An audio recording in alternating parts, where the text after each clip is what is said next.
Fusion surgery is not an end. It's a beginning. It's a beginning of a healing process. And that healing process will probably take you to Dr. Sean Riley at Tulsa Spine and Rehab. Dr. Riley, I know you've had quite a bit of experience with post-fusion therapy. Yeah, I was treating a good friend of mine, a guy that I grew up with, played a bit of soccer with, and comes in with neck pain, radiating pain down to his right shoulder, inside of his shoulder blade. We're conservative spots, so we're obviously going to do what needs to be done conservatively. He wasn't responding appropriately, in my opinion. Something that we've always talked about here at Tulsa Spine and Rehab. If you are not responding, the appropriate amount of time, we're going to get you to the right person. Sent him out for an MRI, and unfortunately, he had a somewhat significant disc herniation in his cervical or his neck region. I think actually the radiologist called it a massive disc herniation. So I knew that I was somewhat limited what we could do on the front end with him, referred him to a neurosurgeon here in town. And I knew the surgeon called me back and said, Sean, we're going to do a discectomy with fusion. That's essentially what they do, Charlie, is many times with these large fusions, it can put pressure on a nerve root or potentially on the cord, the spinal cord itself. What they do is they actually typically with the neck, they'll go through the front. They will surgically remove the disc, between the two vertebrae, sometimes put some form of a spacer in there, and then use hardware or sometime a graft from the hip to fuse those two levels together. So essentially what we've done is we've removed the disc and fused two bones together.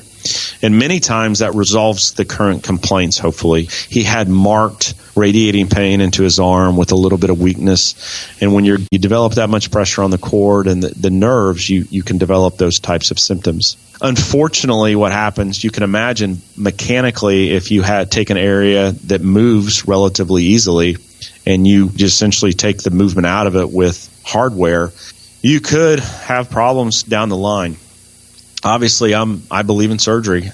Sometimes we're going to need it, but I always talk to patients, try to jump through as many conservative hoops as you can. But in this case, he needed to have that surgery. He didn't have any options. So many times on intake information here in the clinic, Charlie, I see a history of lumbar fusion or some form of cervical fusion.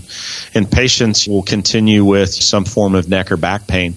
Many times, however, it's changed, meaning they might have the arm or leg involvement has resolved itself or is much better, but they might be experiencing just ongoing low back pain, neck pain, whatever the case may be. So what are the options when you get into that point, Sean? Yeah, so first off, I want to encourage patients, let them know that, hey, there are some things that we can do to provide relief. And once again, going back to an examination, proper diagnosis, and making sure that conservative treatment is an option for them. For example, chiropractic therapy. Obviously, with any type of a fusion where you mechanically fuse a site with hardware, I'm not going to move it around with my hands. That's the last thing that we want to be doing. However, I'm going to be paying very close attention to the area above and below the fusion site. So, Charlie, imagine I had an area of your spine that moved relatively well, and then we limit or take the motion out of it, that area. What's going to happen above and below? It's likely going to move more, right? Does that make sense? Sure. It's going to offset the lack of motion in the other areas.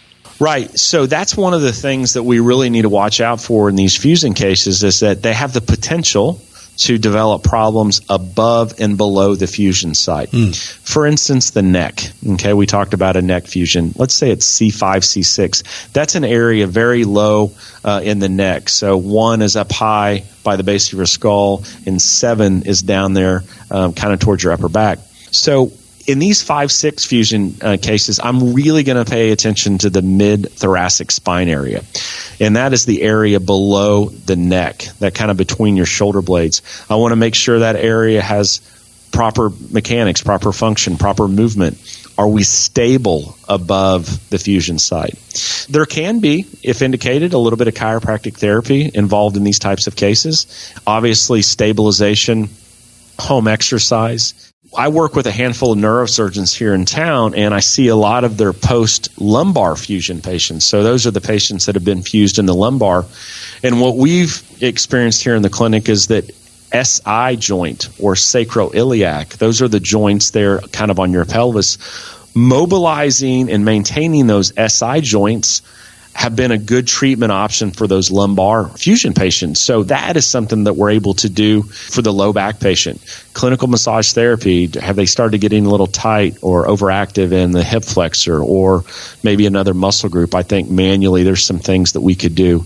Laser therapy. We've added high-intensity laser therapy to the clinic, a fantastic non-surgical tool to reduce inflammation, because many times post-surgically, other areas are working maybe a little bit harder and chronically inflamed. So that's a fantastic tool to reduce inflammation and pain as well. So with all that said, it almost feels like fusion surgery is something to be avoided. Well, sometimes you don't have a choice. Years and years ago, a good surgeon friend of mine said, Sean, a good surgeon knows when to cut. A great surgeon knows when not to cut. And I think there's a lot of value in that little saying that, like my friend that I spoke about earlier, he didn't have a choice. And so I think it's reasonable too, if you feel like you want to get a second opinion. But once you get that disc putting pressure on a nerve or a spinal cord and it's resulting in neurological complaints, Charlie, whether it's weakness, pain, maybe reflexes are a little diminished, we're kind of at a critical stage there that we might need to be doing something. To kind of speak to that, MRI will typically let us know the involvement or the severity of a disc, okay? Typically, the examination might lead us down that path, but ultimately, MRI is going to let us know what needs to happen. And many surgeons will say, hey, listen, let's try to manage this conservatively. Let's try physical therapy. Let's try some home exercises, some different things. Other times, we just don't have a choice. And like I said, it all goes back to diagnosis and being in the appropriate spot and have the appropriate recommendations made. So if you're experiencing, just because you have arm pain doesn't necessarily mean you have a disc herniation. You could have just a little bit of an irritation of a nerve root. But I think it goes back to that proper diagnosis. And remember, if fusion surgery is indicated and required, there are some options. My buddy, I keep going back to him, he's playing golf again. And he's playing soccer. And so he's very active. This guy is a 47-year-old male with, like the radiologists called it, a massive disc herniation, and he's back to doing some of those things that he enjoyed prior to surgery. I think obviously that his margin for error, he knows that he's had a surgery done there and he needs to watch out for certain types of things, but there are options moving forward for treating different types of things that might pop up. Summing it up, if you've had fusion surgery and you're still having pain, then Dr. Riley has some solutions for you, and good idea to get in touch with him sooner rather than later. Dr. Riley, thanks for your time today. Thanks, Charlie. You can learn more about Tulsa Spine and Rehab by touring around the website here. And while you're here, make sure to sign up for Dr. Riley's free newsletter. Comes out every week with lots of tips from Tulsa Spine and Rehab.